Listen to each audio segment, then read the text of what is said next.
Welcome back to Renegade Muscle. I am Geoff Roberts, and I'm here, as always, with Lee Priest. On this episode, we're going to be talking about the 90s versus today, the whole sort of then versus now argument that Lee is so passionate about. Don't do it. We're going to do it. You're going to upset people. We also want to get into some listener questions, obviously. We have some good ones. Actually, I took them from the episode 3 post because we never really got to them. We never really. There was some really good ones out there. You went off on a tangent. I did. I basically botched the whole show last show because I ranted about the. Don't start.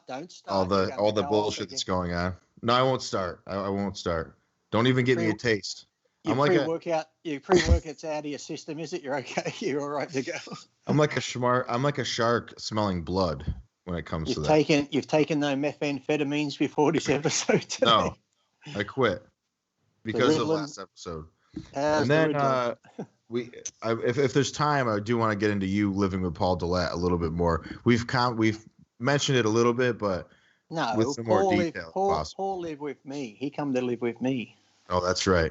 He lived with the white man. Hey. Actually, what do you think about that? About the 90s versus today? You think the guys were in better condition back in the day, huh? Well, I think they were better condition, yes, when you look at the photos and stuff, and then you're going to people say, we've heard the argument, well, photos were different. Well, if that's the case, people should look better today because today the cameras and the megapixels and all this sort of shit you have on cameras was better than the cameras they had back then. Look at the cameras we used in the 90s compared to now.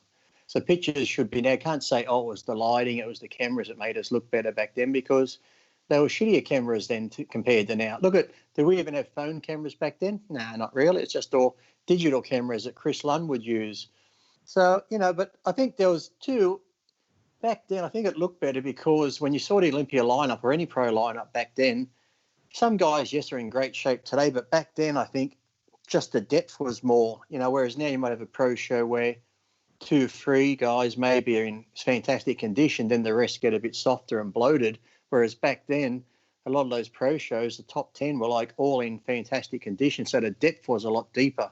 So I think it made it, look a bit different. But back then too, it's like, yes, guys train hard today, but if we bring up the phone issue, people get upset with that too because we'll focus back then and did shit, whereas now people are more interested in taking photos, documenting their workout, which is great, but do it at the end of your fucking workout. Don't do it while you're training because, like I said, if you go to check music, you're going to check your messages, you're going to look at the messages, and then your mind's not in it anymore. So pick another sport. This is what gets me mad when they go, well, Lee, I do it to change music and I do it for this. Yeah, but you look at the messages. You've been to a boxing gym, have you? Me? Yeah. Just say you have. Not really. Say I mean, I watched Creed today, so. Well, there you go. Well, when you see Creed sparring in practice and they do a 3-minute round, when he's in between rounds, does he check his phone? No. No. When tennis players are in between sets on the tennis, do they check their phones? No. No other sport do fucking idiots check their fucking phones while they're training hard and focused on something. It's fucking bullshit. So all these bodybuilders that come up with excuses, I need it for my social media, that's fine. Record whatever you got to record at the end of your fucking workout. You don't need it on you. There's music in the gym. We were fucking inspired to go to the gym because we loved to train and we wanted to get better. My workout didn't depend on what fucking song was playing in my head or in the gym because it was just background noise. I like these ones that wear their big fucking earmuffs in the gym and they've got a fucking training partner and they've got the fucking music blaring. It's like, how can you hear training partner go one more? You'd be like, what? Yeah, I hate that. What? It's like, fucking hell, how fucking rude. That's like cunts wearing sunglasses inside. You can't see their eyes when you're talking to them. So having headphones on and be like, are you ignoring me, you prick? So, yeah, it's just, I think the depth was better. I think this day, because of the insulin and stuff and guys fucking bulking up. What was it, Rami before the last Olympia? He looked okay, didn't it? Or was it last Olympia, whatever show he did, like 2 or 3 weeks out, could have been the Arnold. He looked great. He was fucking all drawn in and shit. Like, wow, he's going to look good. He was hard. Because he's got all the size he needs. If you go in harder, you're going to look bigger. But come the day before the show, there's photos of him. It's like you're fucking just carving up too much or eating too much fucking food. And Yeah. They don't have that crisp, dry, hard look. That's why when someone comes in like Ahmad or whatever, and they're so shredded, or that Patrick Moore, people are like, wow, look at his conditioning, because it stands out so much because the others are fucking bloated. Yeah. I think they're trying to, I think they're trying to come in so much bigger now that they are blurring those. They're blurring that like separation that you guys had. Because if you compare Flex Lewis the last time he won with Lee, and Flex Lewis was his best the last time he won, it's like Flex Lewis has better conditioning from the rear, but from the front, I feel like you would have way more separation. We had good conditioning at the 2013 Mr. Universe. Yeah, you did.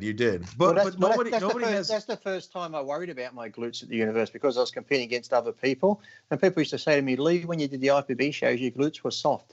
They weren't soft; they were hard, like a square, but they weren't striated. Because, like I said, I got into bodybuilding. I'd see a guy's arms like Eddie Robinson. I want fucking arms like that. I want legs like Tom Platz. Not once did I say, man, I want a fucking ass like that guy, because my posing trunks covered my ass. I wasn't pulling them up my ass. To me, it wasn't a fucking muscle part. And then they go, well, Lee, your glutes are soft. Okay, let's say my glutes are soft. But what about all my other body parts that are more ripped than them? Because he's got ripped glutes, then he fucking beats me. It's like, yeah, we know who's judging them shows. I love them ripped. We talked about that back in the day. I interviewed Troy Ells, and he could never get, his glutes were never shredded. And we talked about that. And I quoted you saying that, like, you got into bodybuilding looking at like Robbie Robinson's arms and Tom Platz's legs. You never looked at nobody does, right? No dude gets into bodybuilding and says, man, look at that shredded ass. That's what I want, but it's become a thing where, and it's a genetic thing too, which is the biggest bummer about it. It's like, just because someone has a more shredded ass than another guy doesn't mean they're necessarily in better condition. No. You could just have it genetically, because like from you guys from the front, you at your best and Flex at his best, you have way more going on through the chest, arms, midsection. You like way more like splintering of muscle fibers and separation and stuff. It's just his like glutes and hamstrings that are dug out like cement. A lot of the rest of them is not super detailed like that. It's lean, but it's not. I feel remember there was more separation back then. Well, remember Tommy Faunson back in the day? He used to have a shredded ass, like fucking lines through his ass. Front on and face was like that. So or even, someone does Renel Genevieve back in the day. He had a shredded ass. And the thing with Renel Genevieve was he was one of the first to have all those real separate striations. And, he was good all over. But then I remember he did one show and he was still shredded, but his ass wasn't as shredded. And everyone's like, oh, look at him. He's not in condition. I'm like, the guy's still fucking ripped, but because his ass wasn't as ripped, oh, he's not in condition. I'm like, fuck off, isn't he in condition? He's still shredded just because he hasn't got every little line in his ass this time. It's like... Right. Flex is like that. Yeah. When did the emphasis just become so much on the ass? It's like, fucking hell. Yeah. Flex has, I'm sure that Flex at some point during the year has a bloated face and a shredded ass. I'm sure just by looking at, he's one of those types, he's one of those guys, But I heard Seth Feroce talk about how he thinks it might be a water thing, where back in the 90s, water might be completely shunned for days at a time before a show, where nowadays people keep guys keep their water in, like they're drinking a little bit of water up to the show. They're not necessarily not drinking any water. So it's like it's like I said though, it's like you walk around the street, you're going to wear a tight t-shirt, show the guns, a sleeveless top. You're going to wear shorts to show your calves. You're going to wear shorter shorts to show your great quads and hammies. What bodybuilders walking around in fucking arseless chaps showing their fucking glutes? And if you are, you got fucking issues. So to me, the ass was never a big fucking, it's one from the back you show your glutes, but then you got the rear bicep, rear lat spread. Also too, I've seen guys that have a ripped ass, but they got no fucking calves. So, or hemis. So it's like side on, the hemis don't hang down. They got a ripped ass. So, and then from the front, they got no good double bicep or front lat spread. They're like, oh my God, he's so great. His ass was shredded. Well, what about the other fucking 10 or 11 poses, for fuck's sake? Yeah, it's true. It was a different kind of conditioning. It's a little bit weird because I don't think Kevin had super shredded glutes either. No, they were tight. But, They were tight, but not shredded. yeah, yeah. But then other parts of him were ridiculous. But I don't know if the guys. Do you think that, like Kevin, for example, do you think that Kevin at his best would have beat Phil Heath, or do you think you prefer it more? But do you think actually on stage that Kevin would have beat Phil when Phil was, I think so. 11, 12, 13? It's always hard to compare till you see them side by side because they both have their great points. So the way that it's judged now, I feel like the glute and hamstring thing would be Kevin's issue. Physique.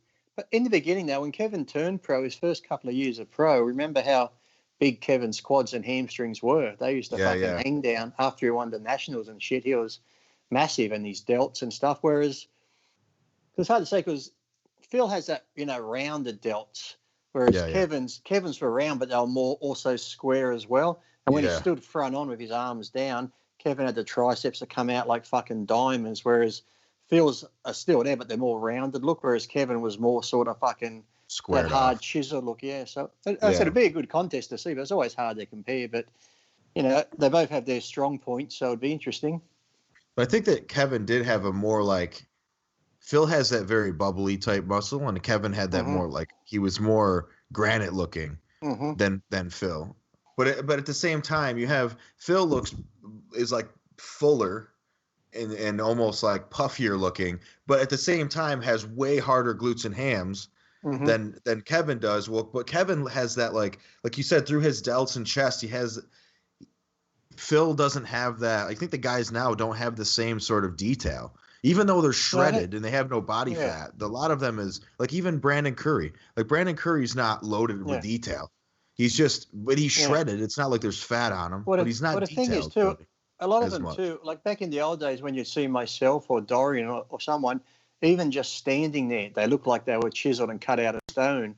Whereas guys now standing there look cut. And it isn't until they actually hit a pose they sort of get hard.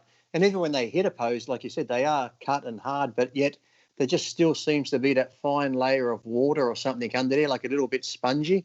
Whereas before, guys just look dry. Whereas if you move someone's skin, it was like cling wrap. You could see all the muscle and sinew underneath. It looked like their skin was see-through, whereas now it looks like they've still got a bit of water under there where they're not as... Well, you just look at their faces. Everyone back in the 90s, like this. Yeah. You just look at their face. And generally, the guy whose face was sunken in and in clothes, he looked small. You're like, as soon as he took his clothes off, you're like, holy fucking hell, So generally the guys who have got the fatter face and look big in clothes are still too soft when they take their clothes off. And that's why I tell them, I said, on stage, it's such an illusion. If you were to lose 10 extra pounds, which someone like Rami could do or some of these big guys could do, you lose 10 extra pounds and come in shredded, you're going to look 20 pounds bigger on stage. It's like, it's such an illusion up there, but they don't seem to get it in their head. It's like, who gives a fuck if you're 300 or 280 or 290? Who gives a fuck? Who cares if you're squatting 6, 7 plates? When you're on stage posing, none of that shit matters, what weight you lift or what weight you are. So, do you remember when Jay Cutler... When Jay won in 2009, like potentially his best look, when he showed up at the press conference and the way I remember I just got out of class. I was in college and I was walking out of I just had like I don't know what class it was, but I remember seeing like of 84. An update. No. Class of 84. That was a movie, wasn't it? Class of 84. Yeah, I think it's about these gangs in the school and the teacher fucked them up. It was a good I wasn't even born in 84. I was. You were young. I was like 11. No, 84. I would have been 11. Yeah. Yeah. No, 12. Almost 12. Yeah. But Jay showed up that year and his face was like he looked like a different person. His face was so much more gaunt than it had ever been, and it was probably his. I don't know what his face looked like in 2001. I don't know, but from that point on, I mean, you saw Jay always showed up with like a full, healthy looking face. And that one year he showed up and he was like, and sure enough, he was the best he's ever looked. And Rami too, like you said, Rami would, all those years that Rami showed up at the Olympia and he wasn't lean enough, his face was full every single year. And the one year that it wasn't was when he worked with Chris and he was in good condition, but he was severely flat. That's the thing. It's a fine line. You can just increase it a little bit to fill out, but I think these guys are going too hard filling out when they doing the insulin or whatever and just pumping too much food in them, because generally how a lot of them look now, I've said it before, where how do guys, I'd rather go in maybe a little bit flatter, prejudging it. At night time you can fill out a bit, that way you don't spill over. But these guys, how they look on contest day now, that's how I looked maybe. If the show was on Saturday, that's how I looked maybe the following Wednesday, Thursday, Friday when you're doing a photo shoot, because you're eating all the shit you want, you're filling out, you're still hard, you still got some veins and abs and shit, but because you got so much food, your stomach's pushed out a bit, your face has got a little bit puffier. So they're sort of looking how we looked a couple of days after the show. Now that's why I see so many guys put up their pictures. You're like, Ruley used to do it, Rami did it last time. You see him 2 or 3 weeks out, you're like, fuck me dead, he's going to win the show. And then the day of the show comes, you're like, what did you do? What fucking stupid hocus pocus did you fucking go concoction did you go?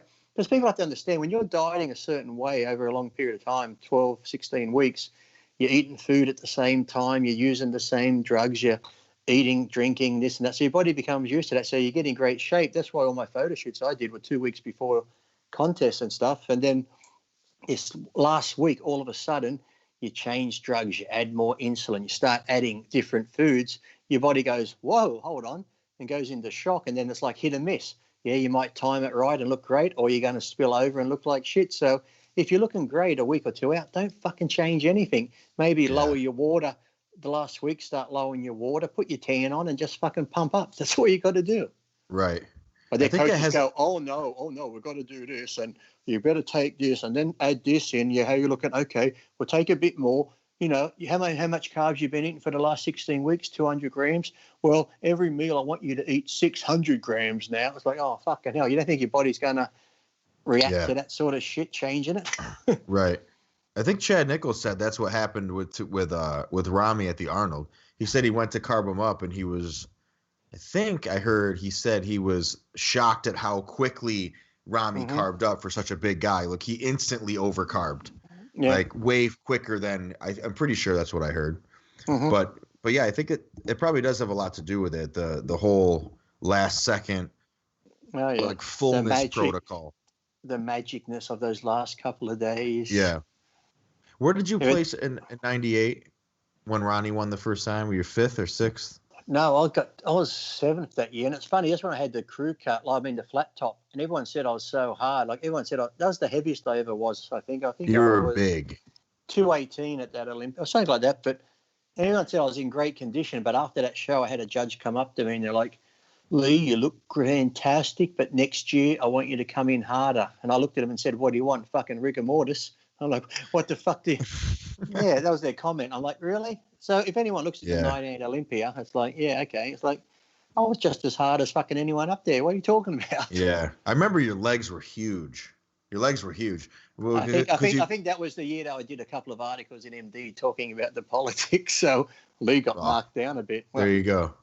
I remember seeing you next to Sean and Chris Cormier. I remember you were like significant. You were significantly, you look significantly bigger than Chris Cormier. You were shorter, obviously, but as far as like the thickness and muscle, you were huge. But I'd like to see you go against William Bonac, because he's a monster too, and about back the same in the day, same height.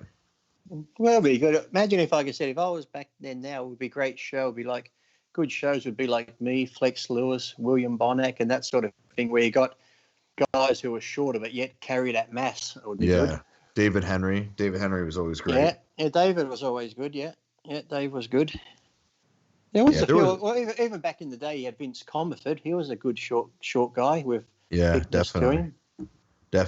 And there's a couple more. There's been a few around, but you could even go back to the AAU, Victor Terra.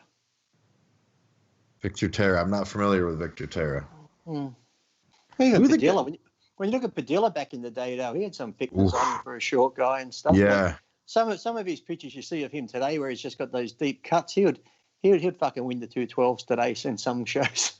There are some pictures of him that are crazy. I know his arms. There's a double bicep where he's standing there in shorts and his legs are fucking deep cuts. His calves are fucking sticking out. His biceps and shit. Yeah. So to me, I think he looked better than Franco, really. Right. I think he did too. Franco was, I don't know. Franco was, he was good, but I think Franco was like the bodybuilder, big chest and back, and he was dense. But yet Padilla had the waist and everything else. It just flowed better. So yeah, much more pleasing. Like mm-hmm. Franco Columbu was more like a rugged. He looked more like a powerlifter that dieted down to compete in the bodybuilding show. Yeah, which is kind of what he was. Mm-hmm. Yeah, people get really bent out of shape about the 90s versus today thing. And I think a lot of it is just a preference. Like some people, I mean, you might to compare like Kevin or Flex to Phil, it's like a different. I don't know. It's hard to say one is better and one is worse. The thing is too. You got to remember. Let's just say Phil Heath came in like Dorian. Like Phil Heath comes in looking fantastic. Don't get me wrong, but yet. Remember, Dorian just had that real grainy look.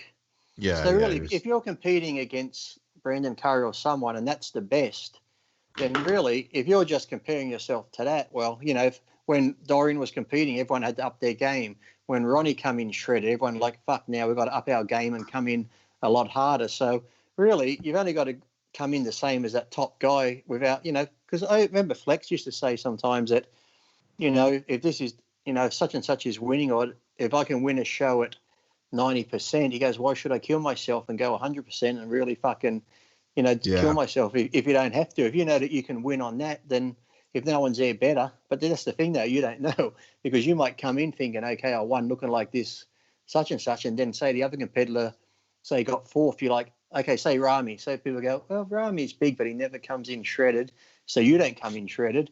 But just say Rami that year comes in fucking shredded, and you go, oh, fuck. So, you know, when people used to show me pictures of guys, they'd be like, Lee, you're going to be competing against this guy. Look at him. You can beat him easy. I said, yeah, but that was a year ago.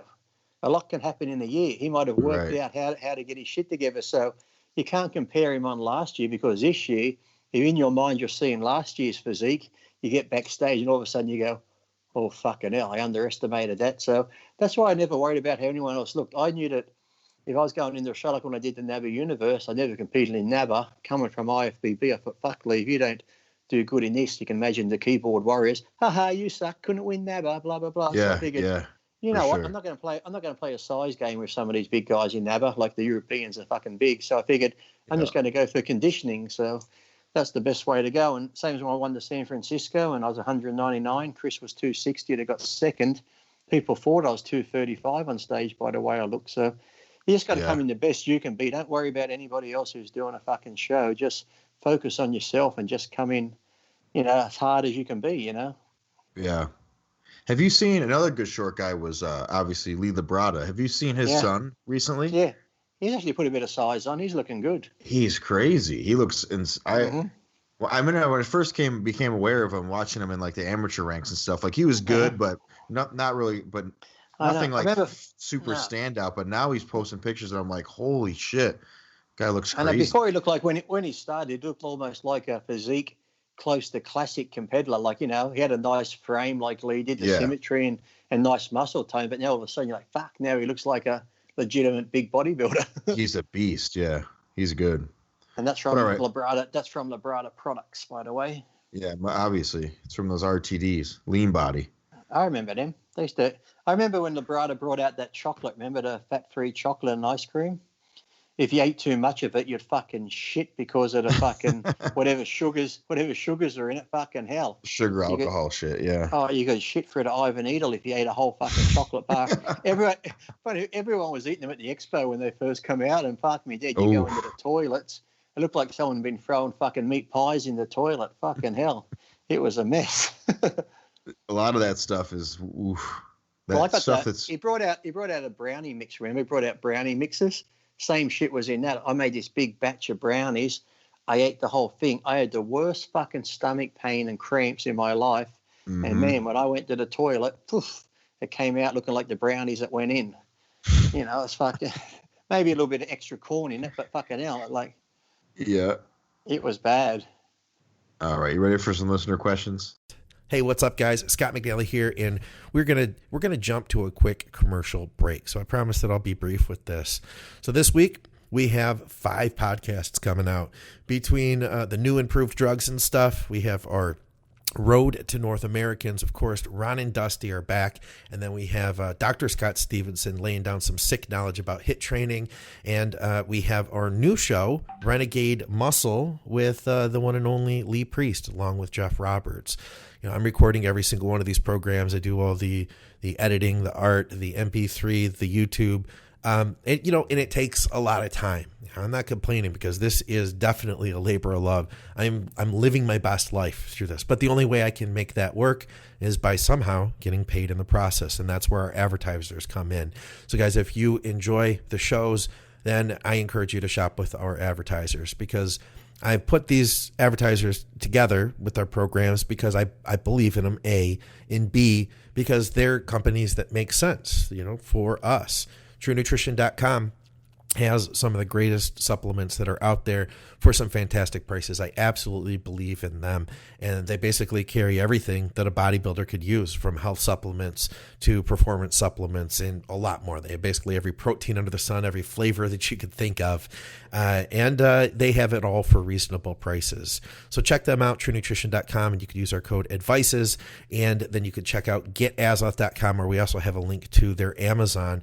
Both of those, you can use the code ADVICES10, and they have some of the best nootropics that are available out on the market. If you're looking to like up your edge in life, those things can definitely help. They're fun to experiment, and it's fun to see, basically just, I use them with my podcasting, and I definitely know that I've gotten an edge. So you can get an edge anywhere, be it in work or the gym or a long road trip, whatever it may be. But like I said, I've paired with the advertisers that I believe in, and advertisers that make sense to us. So if you enjoy our programming and that these are the types of products that you would buy anyway, then please consider shopping with our sponsors and using our codes, because that allows me to continue to put these podcasts out.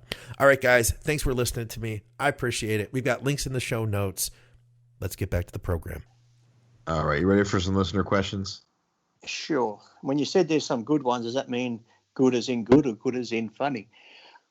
I would say good as in good. Oh. There's I don't know if there's funny ones. Let's see. Did we do the craziest thing you ever saw backstage one? No, I don't think so. Lee has a pretty good memory. I banked on you remembering. I can tell. We might have on time ago. You might remember if I tell you. The craziest thing was when I was amateur backstage, and how people take diuretics or have enemas with those suppositories and shit. I walked backstage once at an amateur show in Australia, and in this little room, there was a guy and his mate. Let me tell you, he was a good mate. He had a funnel and he was pouring warm coffee up his ass, giving him a coffee enema. Jesus. So I'm like, do you want some milk and sugar? Fucking jump around and So he was pouring the coffee up his arsehole, giving himself a coffee enema so it would flatten his stomach out. That's it, huh? Have you seen anyone?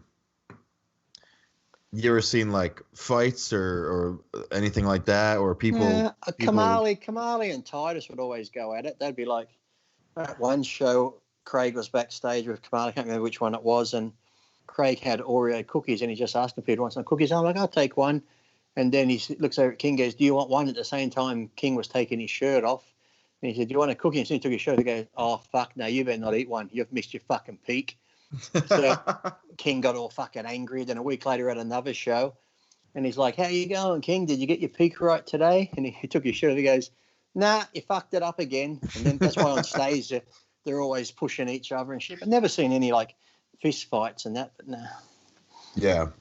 You'd see people come off stage and grab the oxygen, right, after their posing routine. Yeah, Lee, you came down from 280. You probably didn't need any oxygen. No, it's fine. They actually hated me backstage, some people, because I'd always joke around and laugh. And they're like, Lee, why don't you take this serious? I'm like, what's to take serious? If you're in shape, you're in shape. Once you get on stage and do your pose, and they fucking judge it out there. What you think, if you fucking laugh backstage, you're gonna fucking smooth out, go catabolic? Yeah. It's like, yeah, who gives a fuck? The opposite, probably. It's probably good to stay loose and I not pump so up serious. A lot too. Some guys only pump up for a couple of minutes, but because I was so bored backstage, it was always the running joke that I was having a workout, because I'd pump up for 30 minutes. The more pumping up I did, the harder I got. So I'd just find the corner, be doing push-ups, chin-ups, towel pulls, bar, stuff like that. Right. So I just fill in time doing that. People are like, Lee, you fucking still going? What are you doing over there? Let's see. I just hated laying around. You get the guys that just lay on their back with their feet up. I'm like, fuck it, if I did that, I'll go to sleep. So I had to keep moving. That was from Jaden Y. Berry. This one is from the Atomic Beast. If you say Jadenberry, it sounds like a town like Mayberry. It does. I'm not even going to say what I was going to say originally. What did a typical leg day look like for Lee? Depending on the weather, sometimes sunny, sometimes rainy. It's just depending on the day outside. Is that what you meant? Oh, you meant the workout. You meant the workout, not the day itself. Well, I remember the workout you did on Battle for the Olympia 2005. You had you had the Mustang, the white car. Oh yeah. I was doing or was it a Ford? Shit. Ford Mustang, yeah. Oh, okay, yeah. Supercharged, 720 horsepower. Nice. You did crazy volume that workout. Yeah. And you actually never did the show, unfortunately. No, I figured, why do it? Fuck it. That's when they wanted you to sign the bigger contract where they owned your image. They could use your image for anything. They could use your image for advertising once you signed it over to them. You had no say. So I'm like, fuck that. Why would I give you all those rights for? It's like, I've qualified to do the show. Just let me do the show. I should just have to sign the contract saying, I, Lee Priest, agree to do the fucking show, blah, blah, blah. Not sign over 5 pages of images, this and that and shit. So I'm like, fuck that. No.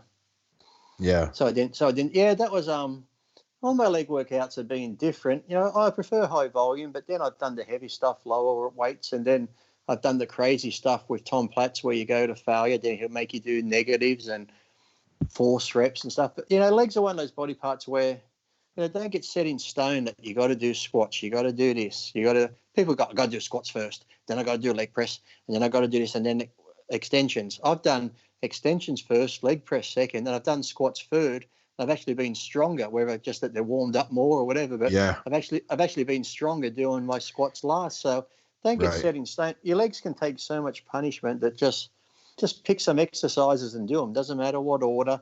Go to failure some days don't go to failure. Some days do force reps, some days don't. Some days do like we used to do on the leg press. We'd start with 3 plates, just do lots of warm up. Put 4 plates on and we'd do 40 reps. Next set, put another plate on, 5 plates each side, we'd do 50 reps.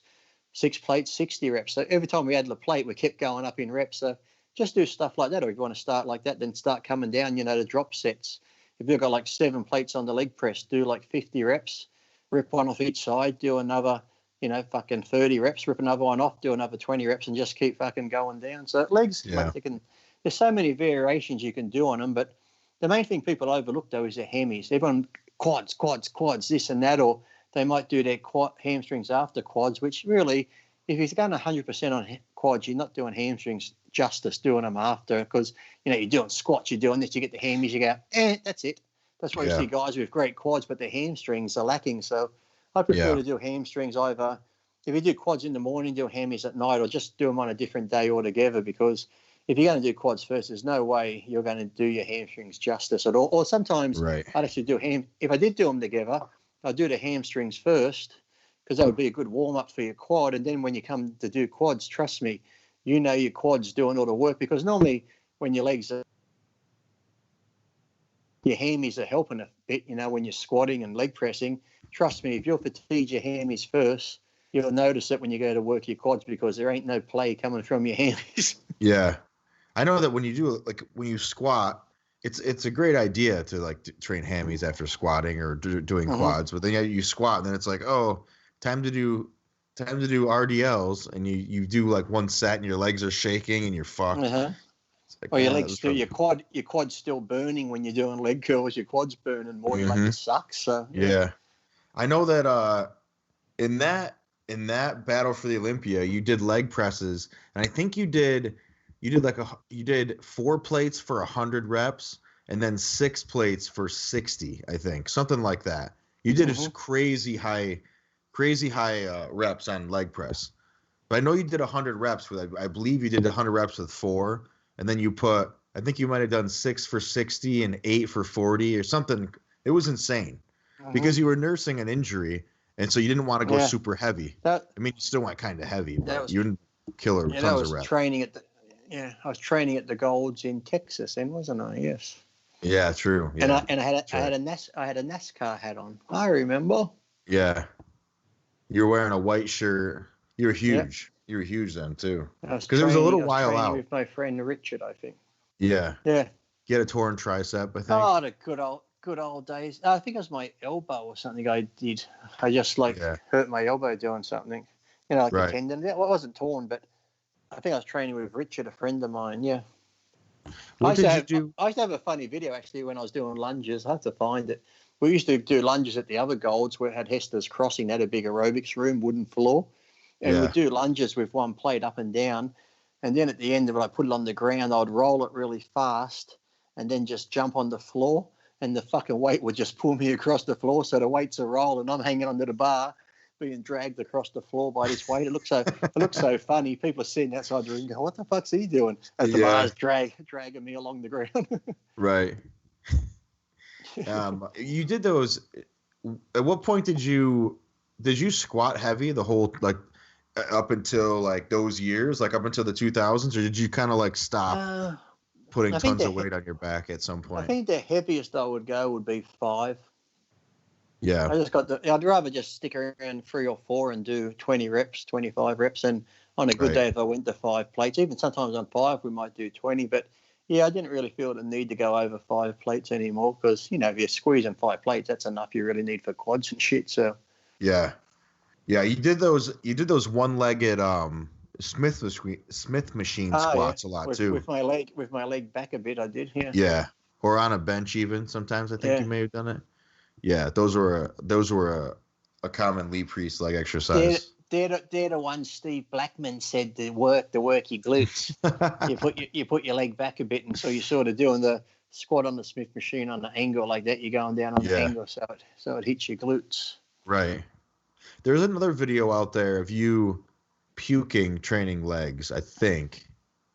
You know what I'm talking about? Where you go outside and puke? Or maybe that was my training partner, yeah. We're doing the high. My friend Russ, the ball guy, yeah, we're doing legs and doing the high rep shit, like really high reps in. That's when I was in Arizona, Scottsdale, and he said he doesn't feel when he went outside and he's fucking hurling. You were supersetting, I think, squats and leg press or something. Yeah, something like that. Yeah, it was something, and we're going heavy on it. And he just said, I don't feel good, and then he fucking. Yeah, that's a good video. I don't know how you would find that, but that's a good video. Yeah, Google Lee Priest friend vomiting or just Lee Priest vomit, then you'll find it. Yeah, you will. It all somehow joins in when you put in words. Rafael Santoa. Oh, from the IFBB.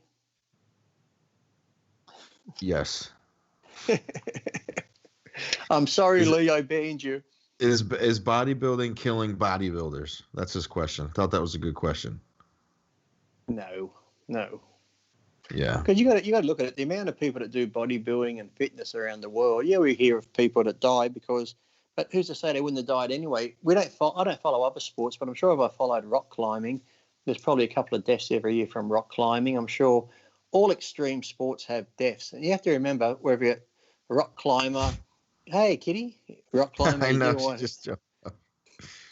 Whatever you do, there's going to be deaths in all sports, especially sports that are extreme where you're pushing your body to the max. I'm sure there's runners that run marathons that just drop dead of heart attacks, but, you know, people are human. You're going to get problems. Who's to say, okay, with bodybuilding, some people take drugs, but then there's been plenty of guys that have done bodybuilding, used steroids and lived in their 80s, 90s. So maybe these people have predispositions already where they might have problems with cholesterol, heart, liver, whatever ahead of time. Right. And maybe, okay, abusing the drugs might speed up what was going to happen naturally anyway. But I wouldn't say bodybuilding's killing bodybuilders. No.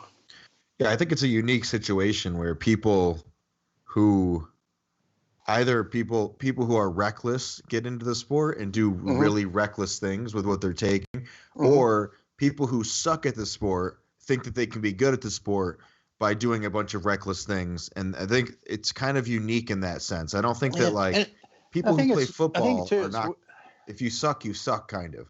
But people don't jab a bunch of tren in themselves to make themselves like be a better running back necessarily. And I think too, I think a lot of it's genetics, because I know guys, trust me, that fuck me dead. You talk about abuse, it add up, they'll be taking 5 grams or more a week of all different shit, but they go on great. But then I've got friends that might use 400 milligrams of test a week with something else, and they've got fucking problems, and they're going to the hospital, they got this, they got that. So I think everyone's just different, what your body can get used to. How many times do you see there's a guy, he had a TV show, fit as anything, he's in his 40s, ate healthy, did a TV show talking about healthy meals, training, out jogging, 45, dropped dead of a heart attack. And then you see the bastards that do drugs, drink and smoke and lived at their 80 or 90. Look at Keith Richards and people like that who have done plenty of drugs and he's still fucking going. Somebody else would do the same amount of... Ozzy even, like someone else would do the amount of drugs they did and go, bleh, and overdose. So I think everyone's got different tolerance levels, combine that with genetic makeup and everything else. So just a combination, you know. And if you go overboard and you got this and that, you know, it's just like the perfect storm waiting to happen. Yeah. Like I know personally, if I wanted to be 250 pounds with abs, I could probably accomplish it. But the things I have to do to accomplish it would definitely drastically shorten my life, if not kill me in the process. Because I know for me, I know enough now after kind of doing it for so long that I just would not be able to tolerate any of the stuff it would take to do that. Where you were 280 pounds with virtually nothing. Just food. You know? Just food. Yeah, just food. When I used to get to 280, I was never on gear those off seasons. I just ate heaps of food, drank plenty of milk. And people used to say to me all the time, Lee, okay, you use those small amounts. Imagine if you took a large amount. And I'm the same way. I say, well, imagine if I did take a large amount. It's like when Rich Piana tried to do that, add so many pounds in 30 days. I said, look, that might be great to do and put on that much weight. But let's just say in that 30 or 60 days you've done that, you've just taken fucking 10 years off your life. You've done some irreversible damage that you can't fucking go back on. And to me, winning a trophy and shit was never worth it. So if I could get by using small amounts and still look good, still be competitive, I didn't want to go fucking abusive and abuse it because, like I said, I could do some irreversible damage. And you go, well, Lee, you won a couple of extra shows, but, you know, you've taken 10 years off your life. I'd rather have the 10 years of life than fucking win the shows. So. Yeah. Who was it? I think Ron Partlow on It's Just Bodybuilding. Check their show out. It's my favorite show. It's on this channel. But what is it? He talked about, it's called It's Just Bodybuilding. It's Ron Partlow and Dusty Hanshaw. But Ron talked about in the mutant days he was with Rich Piana at an expo, and Rich wanted to be big and full for the expo, and he said Rich took 100 units of insulin. I'm not sure what kind of insulin it was, and just started like eating like cupcakes and fucking whatever. And it's like Rich died young, but you can't say that bodybuilding killed Rich. Like he was doing shit like that. Like that's not a normal thing that bodybuilders do. It's like not necessarily, you know, anyone can be reckless doing anything. You can't really blame it's like saying that guns kill people almost. Well, yeah. Ron Partlow, I've never heard the name. I know his brother, David Part High. Do you know him? No. Part Low and Part High. I get it. Dusty, I used to see Dusty a fair bit, actually, when I was living in Scottsdale, Arizona. He used to train in Gold's Gym out there. Yeah. He's a beast. So strong. It's crazy. Is he still doing his heavy stuff, is he? Or? Yeah, he is. He's doing he's kind of doing like, I don't know if it's a last hurrah, but he's like pushing really hard to get his body weight up right now, and then he's going to compete again. But I know he's getting towards the end. What do you mean get his body weight up? He was always fucking heavy anyway. I know. He wants to. He's trying to get to like an all-time high of like, I don't know, probably 320 or something. He's a big boy. Well, he's pretty smart. I hope he just does it safely and stays healthy. It sounds like those guys are pretty reasonable. It's funny because you were 285 and you seem like it didn't bother you. And if you take someone like Jordan Peters, got to like 300 pounds at one point working with Milos, and he talks about it on It's Just Bodybuilding, and he talks about how it nearly killed him. Like he would lay in bed up near 300 pounds and have have panic attacks and think he was dying and have horrible. He said he had bad anxiety about his next meal, and he was running tons of insulin, tons of gear. And then you do it like it's just to show the difference in talent is so. Yeah, I did. Is so vast. I did no gear. Just ate tons of fucking food. Ate plenty of shit food and that. And the first time I ever hit 255, 260. For about a month or so, I was a little bit out of breath. But then every year I did it. The 285, I could go walk around all day. I remember one time at Universal Studios. You've been to Universal in California? No, I haven't. I've never been to California. I was like 270. And you go from the top lot down to the bottom lot with these escalators. They go down this way, then down that way, down this way, down that way, all the way down to the bottom where the rides are. But this one time I was with Kathy. I'm like, hop on my back. I'll do the stairs. I was only going to do the first lot of stairs. It's probably like 100, then another 100, then 50, then another 100. There's like 5 different flights. So she gets on my back. I'm charging up the stairs at 270. I get to the top. Everyone on the escalator, go, man, go. You can do it. Get to the top. I'm like, fucking hell, can't quit now. So I got to go all fucking way to the. That's the only time I felt like I was going to have a heart attack because everyone on the escalator, because I'm going up the stairs, they're still on the escalator pretty much right beside me. So I've got this cheering squad. Worst part was she's on my back. My lower back's fucking burning. My legs are burning. I'm sucking air like this. Now the lungs are burning. I finally get to the top. Yeah, mate, you did it. I'm like, you know, when you're really out of breath, like you've done a heavy set of squats, but you're trying not to show the pain, and you're just like, thank you. And you're trying to breathe at the same time. High five. Yeah. I'm like, get these cunts away from me. I need to breathe. They're probably thinking, wow, you've done that pretty good. As soon as they weren't looking. You probably. Yeah, that's a lot, and it's not like Kathy wasn't like a tiny girl either. She probably weighed 100 I was going to stop. I was only going for the first stop, and they all, you can do it, like that movie. You can do it. Get to the top. I'm like, oh fucking hell, I can't quit now. I got to prove I'm fucking strong. I think I was wearing a Superman because I had a Superman ride there, so I had the Superman shirt on. Well, fuck, well, you can't quit now. That's where I could have actually, the first time I felt like I could have actually just laid down and died.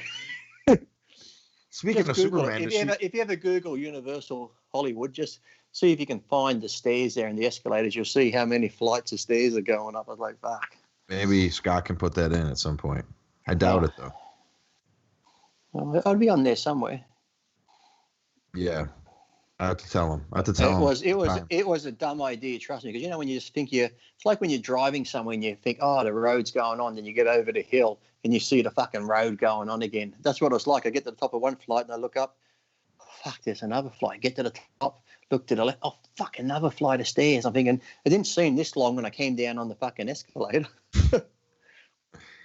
Let's see. So you don't think that bodybuilding is killing bodybuilders? I don't think so either. No, I think idiots and idiot things people do is what's probably killing it. And then you can probably say some bodybuilders are killing themselves because if you're in this sport, I've always said, if you're in this sport and you bulk up, you take drugs, some do recreational drugs, if you're eating high-fat foods, you need to go at least get your blood checked and get all your shit checked at least once a year. I did mine every 6 months because I do it contest time off-season, so you can compare your cholesterol even and this and that. So if you are in the sport, I'd recommend go see a good doctor, get your blood work done, get your heart checked at least once a year. That way, if anything is coming up, you can catch it before it happens. Not be that idiot that goes, well, if I don't know, it can't hurt me. Yes, it can hurt you. So you know, be smart. Just be smart.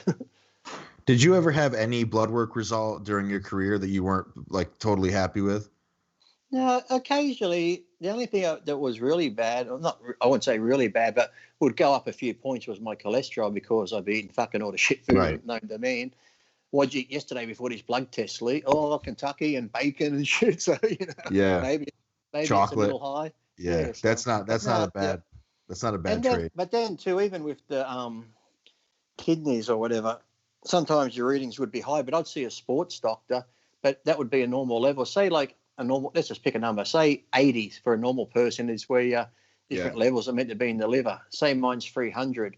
Well, if I went to a normal doctor, the normal doctor might be like, oh, shit, you're 300. That's really high. You got problems. But I used to see Dr. Kerr, who was a sports doctor, and he said because anyone that trains heavy, you're breaking the muscle down and shit, your enzymes are always going to be higher. And sports doctors know that, whereas a normal doctor starts freaking out, going, oh, fuck me dead. You're this crazy type number. But Yeah, normally athletes who do hard work on their body, their enzymes, the levels in their liver and kidneys are always going to be higher. Yeah, happens to all of us, really. Yeah, so my normal was around the 200-300 mark. If it went any higher than that 400, 500, 600, 800, then I know I'd be doing something wrong. But if you saw a normal doctor, he'd be like, "Ooh, that's a bit high." Yeah. And how many? If you take a regular doctor, how many of their patients are going to be even close to your workout capacity? No. You know what I mean? Like they don't ever see people who are anything like a bodybuilder. So they see that, like you said, they see that result and they're like, "Oh God." Then you try to tell them, you're like, "Well, I did train 2 days ago. I did this and that, and I was sore for 4," and they don't want to hear it. Well, it's that one time I got really sick because I wasn't drinking enough, and it was really hot. I was training, I was sweating a lot and breaking the muscle down. And what's it? Your creatine level or your creatine level or whatever. Creatinine, yeah. Yeah, and that comes out of, when your muscle's under trauma and your muscle's breaking down, it releases that into the bloodstream. And because I wasn't drinking enough water, my blood was thickening up and they were all in panic stages. And I think my level went up near 2,000. And the doctor's like, "My God," he's like, "How did you get your level this high?" I said, "I was just training." He goes, "And that's good for you?" I said, "Why?" He goes, "Normally when someone's level is this high, it's normally from like a car accident. When someone's been involved in a car accident and they're boom, that blunt force trauma hits the body, the muscle releases all that into the system." He goes, "Normally we see it in victims like that." He goes, "And you do this for fun and it's that high?" I said, "Oh yeah, maybe I should just drink a bit more." You probably just did 6 plates on the leg press for 80 or something. God what do you expect? Knows, This is a good one. This is my favorite question. Yeah, something else to add? No. Dom Hitchin asked, all-time favorite animal. Oh my God. And I'm gonna put it why. I know that's just what I thought. How do you choose? I don't know. I've got 6 cats and I love them. And my cats are like dogs. They come up and jump up and cuddle me around the neck. And but then I love dogs. But then, I like horses. I used to ride horses when I was younger. You didn't know that, did I? I was in a horse club and won ribbons on horses. Oh. Really? So yeah, I was in called the Pony Club. Yes, I used to get ribbons for riding a horse. Used to do the dressage and the carters, and you'd have to do figure 8s and go around barrel things. But did you wear eyeliner? No, I used to wear the joppers, the tight pants and the vest and a tie and the riding hat. Oh, how old are you? What are we talking here? Like 15? 12, 13, 14. So you're already jacked, essentially. Yeah, well, not as jacked as the horse. But then it's hard to say because I like all animals. Then you have koala bears and kangaroos are nice too. So you can't really pick your favorite animal. Hard. People think you're going to say a gorilla because it's nice and big and strong and stuff like that. But no, I don't know because it's weird. There's so many cute animals out there of all different species. I couldn't really just pick one. It's hard to. And then there's the ones that are cool, like there's plenty of insects that are so cool. What about a sloth? Yeah, giant. You ever seen a sloth like not in a tree, like walking on a bare surface? It's horrifying. It looks like a horror movie. It's crazy. Claws coming towards you. Yeah, but I couldn't not pick one. Yeah, it's like you couldn't pick a favorite animal. Mine would probably be, I don't know, maybe a gerbil. No, definitely not a gerbil. I heard you like ferrets. Even ferrets are good, aren't they? You see like pet ferrets and shit, but sometimes you see people that have them and they fucking bite them. I'm like, shit. I'm always afraid to get bit by those sort of pets, like guinea pigs and gerbils and hamsters. You know what I love too? I think because of Guardians of the Galaxy, with Rocket on there, but I love fucking raccoons. I've seen people that have pet raccoons. They look pretty fucking cool. My dad had a pet raccoon. Their fucking eyes looking around. Apparently they're really smart too. Yeah, even videos. I've seen people with pet foxes. Have you seen them? The way they laugh and cry and it's like, they look really good. Yes, I couldn't really. I couldn't put just one down as a favorite. So what was yours? Your cat? I don't know. Probably some sort of cat or some sort of fish. I would say. I know, because even like go to cats. Like I love lions. I love tigers. I love the leopard or puma. Anything in the cat family like that. I couldn't pick one. And then if you go to bigger animals, fucking elephants are great too because they're just so big and shit. Or or a rhinoceros or a fucking hippopotamus, and them fuckers kill more people than anything. Those fucking Imagine getting eaten by a hippopotamus. You seen the fucking teeth on them things? Imagine that thing clamping down on you. That's a bad day. Yeah. Oh, If I had to say my all-time favorite animal, fuck, I don't know. I feel like this would be easier for someone who doesn't really like animals. Go for a lion standing up there on Pride Rock. If I went for a cat, it'd probably be a jaguar. Yeah, that's cool. Now a black jaguar. What's the difference between? I'm colorblind. What's the difference between? I know, but what's the difference between a black jaguar and a panther? Are they similar or are they different? I think. Apart from the spelling, what's different? I think a panther is just a type of jaguar, maybe. Is it? Because I know the jaguar has like a lot of different. There's so many different terms for. Because you have panther, puma, cougar. I don't know what the difference is, or if they're even that different, or if they're just different names for the same thing. I honestly don't know. Cougars, you can tell because they got more, fucking big lips and big fucking breasts and fucking skins all fucking hanging off them, and they're the best, really. Fake blonde hair. I'm sure someone will let us know. You dickheads, don't you know the fucking difference? Don't you watch Tarzan and Jungle Book? Oh, that's the one I forgot to. I do love bears, those big fucking black bears and brown bears. Oh, they're a good animal. Fuck, they're big when they stand up on their back legs. It says black panthers are actually jaguars or leopards. Oh, well. If you look closely enough. Oh, yeah, how close do I got to get the fucking look? Or have a bright light, you can see spots amongst the dark fur. There's never been a confirmed documented case of a melon stink. Let us go out into the jungle. Let us go out into the jungle, Geoff, and go, come on, we've got to get really close to see if this is a jaguar or a leopard or a panther. How close do we need to get before it attacks us before we can tell what it is? As it's ripping my head apart. Yeah, Geoff, I think it's a fucking jaguar. Jaguar. If you get close enough with your iPhone. Yeah, that's what it is, though. Apparently, it's just a black jaguar. I wonder if it's better at sports than the regular jaguar. Oh. Probably. But the ones that eat the BJM. Yeah, it's true. The ones black jaguars matter. The ones that eat the caimans, like the ones that eat the alligators, are never the black ones I've seen. They're always the regular looking ones. I saw a good video with it.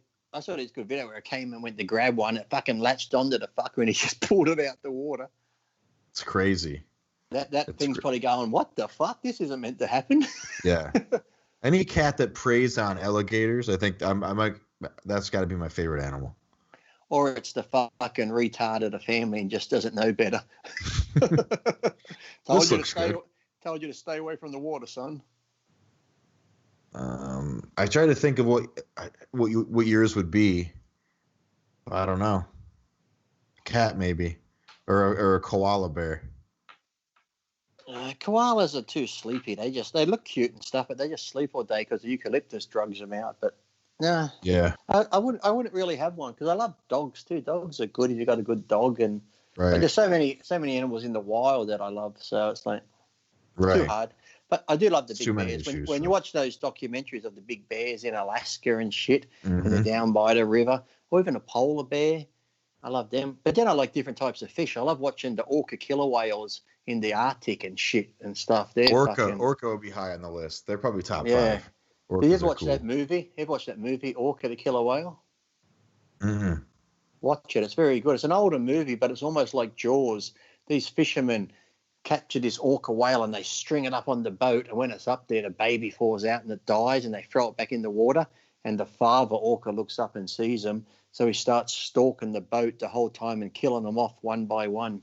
Ooh, that old good. The old actor Ron Harris is in it. He's like the main guy, and then it gets him out on the ice and it's stalking him under the ice and stuff. Yeah, it's called Orca the Killer Whale. Check it out.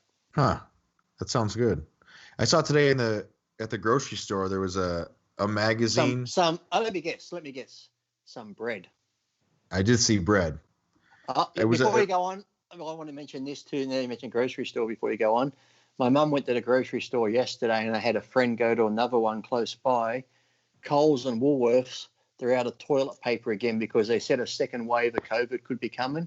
So now they're fucking out of toilet paper. And on the news this morning down in Melbourne, they've had to limit people back to one fucking packet of toilet paper. Nice. Fucking hell. So what do you see at the grocery store apart from milk and eggs and bread and cereal and... You should be careful talking about fake waves because I might go on a tangent. There's a second wave, but there wasn't a first one. I don't know how that happens. Did you see my video on Instagram I did of the second wave? No, I'll go watch it after though. It's hard to see. I actually had COVID-19 here, and I went, and then I wrote COVID-19 here, and that was the second wave. Second wave, yeah. Imagine opening things up more so you can test more people than calling it a second wave. But favorite animal. What did you see at the grocery store? But you talked about Jaws. There was this cool like magazine. I don't know what it was. It was Time magazine, I think, or National Geographic. But it was a special edition just about Jaws, like all the details of making the movie. I almost bought it, but I don't really need. I used to do school projects on sharks. I used to love sharks. I used to watch movies all the awesome. time. I think it's a Carcarius. What's that? A great white. We're going to need a bigger boat. Why don't you come down here and chum some of this shit? That was a great movie, wasn't it? It was. I love that movie. I'd love, if they ever did remake that, I'd love them to remake it, but with another mechanical shark, because look how real that one looked back then. Imagine the mechanics say, because you've had Deep Blue now and all these other shows where they got the digital sharks. Some look okay, but imagine if they could make another mechanical one like that, fucking remake Jaws. That would be great, wouldn't it? That thing was cool. Yeah, I love that movie. What's his name was young in that, wasn't he? Fucking Richard Dreyfuss. When you see him in that and Close Encounters of the Third Kind compared to how he looks now. Was he the one who? The scientist that come in to help him with the glasses on. What was his name? Quint? No, Quint was the boat owner. Oh, the older guy? Yeah, Quint owned the boat. Then you had Chief Brody, played by Roy Schreider. He was a good actor, Roy Schreider. What was the other guy's name in the movie? The expert. Yeah, well, that was Richard Dreyfuss' character. I can't remember his name now. I'm trying to remember, but I can't remember his name. Yeah. Remember when they caught that tiger shark and they cut its stomach open and they pulled out the number plate and it was 007? You're like, what have you been eating? Because remember, that was around the same time The Spy Who Loved Me come out and James Bond had the car that would go underwater. So they pulled the number plate out and it was 007. I didn't know that. Yeah. That's good trivia. Yep. Yeah, all the townspeople think that's the shark. And the dude was like, it's a tiger shark. We're opening the beaches. We're opening the beaches. And then he's like, smile, you son of a bitch. Let's see. It would be a good remake, though, if they remade it and with like modern stuff. But don't do the digital shark. Do a proper mechanical one again. Make a better one. Control, yeah. Yeah. So Outlaw Cox asks, what is your favorite relaxing getaway? How does Leon anywhere in the country I like getting away to, anywhere in the mountains. Here in Australia, they've got a good place called the Blue Mountains, and there's a place called Jenolan Caves. If you look it up, Jenolan Caves, and down there you go through this cave to drive through it to get there. When you come out the other side, there's this big hotel. It looks like a haunted fucking thing, like from The Shining. So it's just like this thing, and during the day you go on these cave tours. There's so many caves you can go on to see all the stalactites and stalagmites and underwater rivers and shit. But yeah, you just go there. They've got the big open fires there, and you can just go bushwalking during the day. They've got this pond they call it a blue pond because the water from the caves come out, and because it's full of these crystals, when the sun hits it, it just glows blue and that. So there's kangaroos. But yeah, places like that I just like to go and relax. Things like that in nature and bush. If I ever moved out of this place, I'd buy a place out in the country. Because here where I live, you can go 20 minutes north or whatever, and you're in the country. So if you need to go to town for something, it's not far. So I was looking at a place yesterday online. There was this huge, big shed. And inside the shed, they made like the kitchen and bathroom. They put another mezzanine level for the bedroom. They opened the roller door, and you overlook in the country and the mountains. You got a creek that runs through your property and stuff. Nice. I'm thinking Now that would be a nice place just to chill out and relax. Yeah. Yeah, I would prefer a similar setting. We're actually looking at houses. We got approved recently. Ah, don't do it. I know. So yeah, that's pretty much all the listener questions that I picked out. But I did want to. I went to Florida. It was. Oh, that's right. You went to see your mum. Yep, it was good. The travel was better than I've ever experienced it, because the airports were less busy. The planes were half empty. So it was very quick and easy. Like, it was very, I think people are still afraid to travel, but it was fine. Look, you didn't get COVID-19. Yeah, imagine that. Neither did any of the Walmart workers or anyone. It's crazy. But on the way home, I didn't wear my mask at all on the plane. They didn't say anything. No one gives a shit. That's the thing. It's like, I got friends in England now still complaining that in England the gyms aren't open, and some places here in America still. I'm thinking, not open here. I said, shut up complaining. Everyone that has a gym, just fucking open it. And if you get a fine or get closed, get a class action lawsuit, because how can you have shopping centres open, restaurants open, bars are open, you can protest, you can fucking riot, all these things you can do, but you can go to a beauty parlour, nail salon, you can do all this shit, you can go to some sporting events now even, but you can't go to a gym. So if you had a good lawyer, how the fuck could they say you can do all this shit, but you won't get it? But going to the gym where you have antiseptic wipes, spray bottles, your towel, how could you get it there? How could you get to the gym more than a supermarket or public transport where people sit on the bus picking their nose and touching shit and stuff like that? It's like, if you had a lawyer and did a class action lawsuit, there's no way they would fucking win that, because they couldn't justify why your business gym has to be shut, but everything else is fucking open. Yeah. It's really annoying that there's so many examples of stuff just like that like that objectively don't make sense and are not reasonable, but everyone continues to do them. Like, why are we following these nonsense rules? Like you said, I'm pretty sure every fucking gym owner in America thinks their gym should be open. So fucking open them. There's nothing they can do. What are they going to do?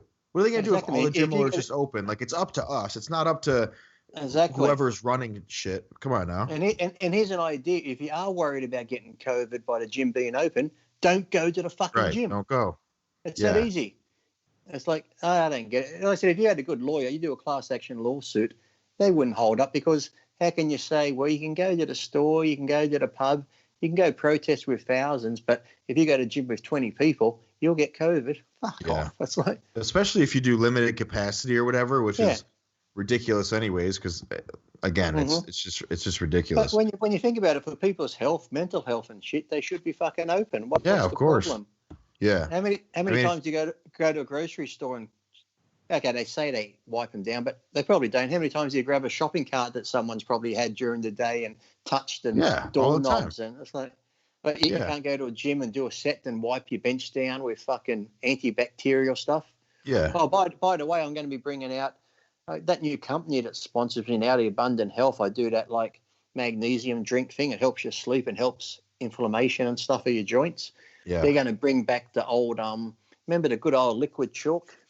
Yeah. Because that doesn't make a mess. So it's going to have the liquid chalk with the alcohol. So it's antibacterial for your hands as well as gripping. And it's going to be called like Lee Priest Power Grip. Nice. It's a good idea. Get two birds stoned at once. Yeah, exactly. What's that? You just give a bird a joint, get them stoned. Yeah, two at once. A bird, you know what they say, a bird in the hand, shits on the wrist. So I do want to talk about you living with Paul Dillett a little bit. I have questions. I know you've said some things about it, but Paul Dillett is like this character that is known for being a complete freak of nature, and there's also there's kind of there's some stories about him like that he literally barely trained. He did his cardio was laughable. What was he like as far as that goes? Like, was he really, really loose with everything he did and he was a freak anyways? Or was he like, what was he eating like and stuff like that? He was very, let's just say he's very relaxed and laid back, Paul. Not lazy, but just, because I'd get up and do my cardio early, go to the gym early, I'd come home and he's just getting up. Sometimes in the morning I'd get up for cardio because he actually split from his wife. And I think he wanted to stay with some of his other friends, but they wouldn't let him. So I said, Paul, come stay with me. So he was with me for about 8 months. And we actually got ready for the 98 Olympia living together. And I'll tell you a funny thing about that was, remember those Edamons fat-free cakes? Oh, yeah. We used to buy them. Yeah, the fat-free cakes, Edamons. So I used to buy one for me, one for Paul, put it on the fridge, and I'd eat it, the chocolate moist one. It was great. And as the contest got closer, I'd still buy 2, but I'd throw mine in the garbage. And Paul would say, did you eat your son? Because he'd always call me son. I say, yes, Father, I ate mine. He goes, oh, well, I better eat mine. So I was feeding Paul chocolate cake before the show.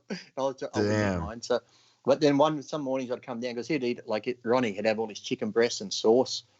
I had my bike downstairs to do cardio. I'd be walking across the carpet. I'm like, what the fuck's that? I'd turn the light on. There's fucking sauce on the ground because Paul would spill it, but he wouldn't clean it up to the fucking next day or two. There was another time, like I said, he's very relaxed. I came home from the gym one day and he had a girl visiting, and because our bedrooms are upstairs, so I go to the top of the stairs. There's his room, his bathroom off it, then another bathroom to my room down there. So as I'm walking past the door, I'm like, what's that? So I back it up a bit. He's Paul laying there on the bed, sound asleep, snoring. He's got his girlfriend sitting on the bed with a bucket of water, fucking shaving him while he's fucking sleeping.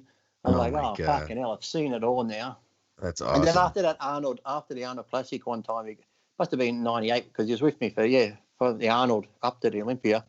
He got sick. I think that was the year he got sick and cramped, or one of them, but he came home early.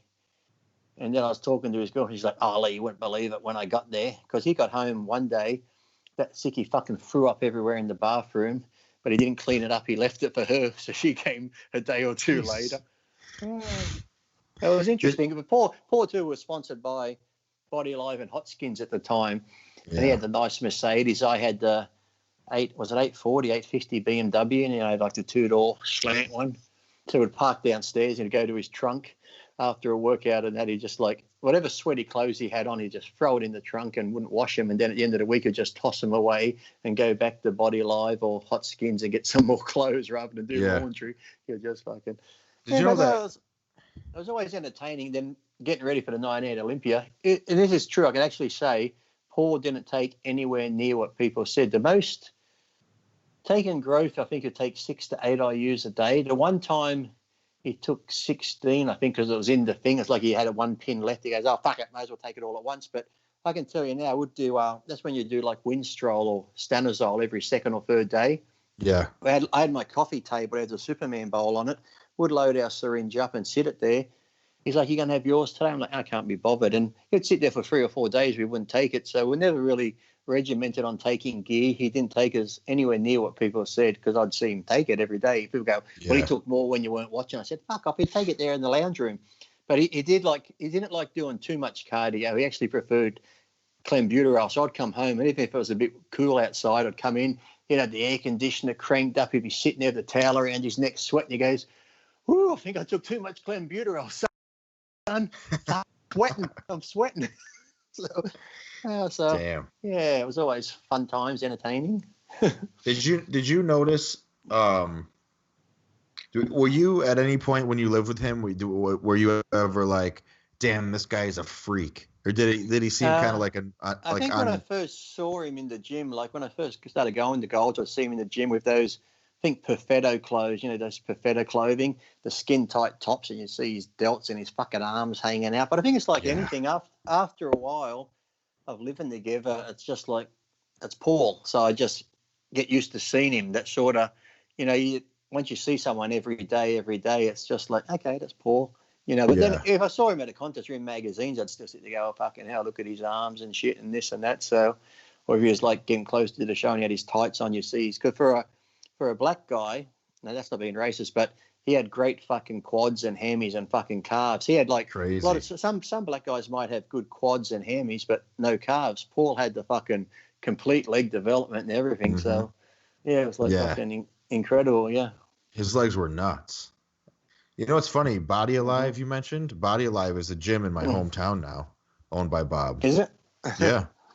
Yeah. In New York, in central New York. He owns like a kind of like a hardcore gym right in Utica, like right in the city, basically. He's a local. Interesting. I met him one time, and he it was probably 5 or 6 years ago. He was talking about back in the day in Venice. He like hobnobbed with you and all the boys. Yeah, he used to have he had a Body Livestock. Yeah, we had the Firehouse restaurant. Just like a couple of doors down was the Body Alive store. Then you had the Hot Skins store and that. Yeah, so. Yeah. And there's actually a Perfetto store too. That Perfetto had good clothing and stuff. So, yeah, pretty much the free outlets were right there. Then around the back street, you had Max Muscle. Yeah. Huh. Oh, the good old days, Geoff. The good old days. Anything else notable about No, how often did you have girls over? Not that often, no, because you'd always just have that one girl that would fly in, but generally it's just Paul and I there. We were just into training and going to eat. We never trained together. We trained sometimes in the afternoon. I trained the same time as him if I went back, and then would go to the Firehouse and hang out, then across the road to Sparky's non-fat yoga and stuff, but then just sit at home and watch TV and chill out and stuff. So, yeah. Did you ever train together? No. We never, even on the European tour, like I was getting third, Paul was getting fourth, and I think I beat him at most of the European shows, and I was getting third, he'd get fourth, and he might have got fourth, third, and I got fourth. But it was like, we finally got to, I think it was Budapest, and Wayne DeMille hooked up with this clothing company called Uncle Sam's Clothing, where I think this guy paid DeMille money to have us go to the store, and Paul and I were eating fucking Chinese with Vince Taylor and stuff, and they're in the restaurant.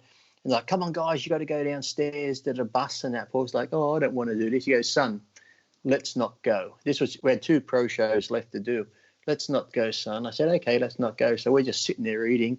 Fucking NASA comes back up.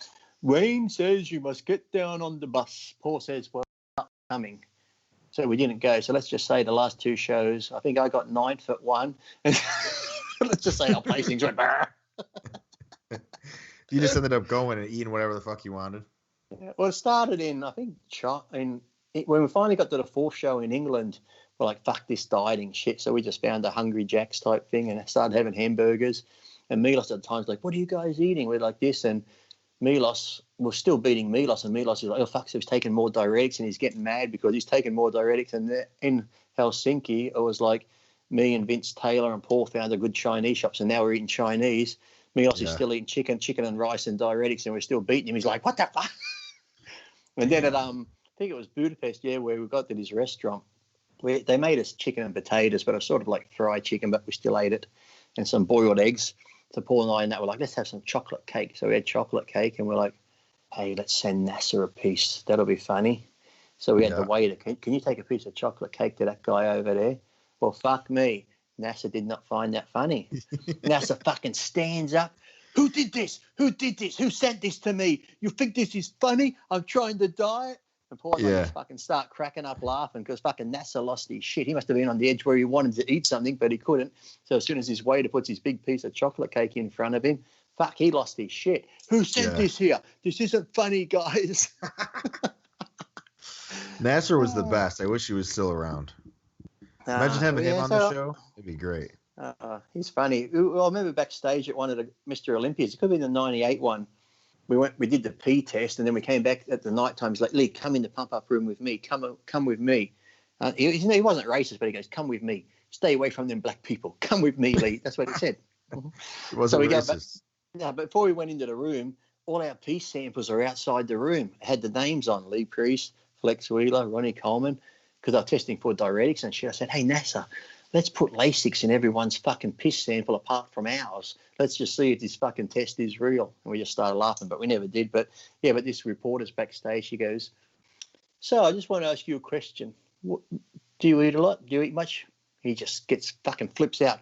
What do you mean, do I eat a lot? What, you think I eat like a bird? What sort of question is this? This is a stupid question. Get the fuck out of here. He just fucking kicks him out of the room. You ask stupid questions. That's a dumb question. Think before you ask. He just fucking lost his shit. You eat a lot. Yeah. Did you use diuretics for that show that you were tested for? No, I didn't for that. I didn't for that, but I was using, testing for clenbuterol diuretics and that. And for some reason, I had a brain fart, and I was using clenbuterol, so I ever figured they didn't test, or I was using fake clenbuterol because I went, oh, fuck, I didn't stop taking it. And they're testing for it, but I passed the test, so. I think it would be obvious if you were taking fake clenbuterol. You wouldn't do this. Yeah. Cramp up. Yeah, so. How much would you... I gathered by the time we did the pee in the morning, and they're still sitting there at night time to samples that at the end of the night, they just went down the fucking sink, so. Yeah, not surprising. How much clenbuterol did you use? I used to get the powdered form. I used to take like 1 teaspoon, but then with the tablets, they were like so many micrograms. So it wasn't that much. I only took a small amount. 20 so, maybe. Yeah, I think most to it. That's even a couple of times I took T3. I think T3 come in 25 micrograms. Yeah. I used to take just 1, and maybe a little bit into the diet, I might have gone up to 2 and then just back to 1 and then just tapered off it. But no, I never went crazy on it. Yeah. T3 is crazy. Too much thyroid is so it's like your body just melts away. Everything just melts away. It's crazy. Well, that happened to Luke Wood that one year. He took so much T3. He looked like a bad amateur. If you find the pictures of him, he was so big and full. Then he took it. I just ate his muscle. And then even a month after the show, he was still like this, like his body never sort of really recovered from it after a while. He took so much.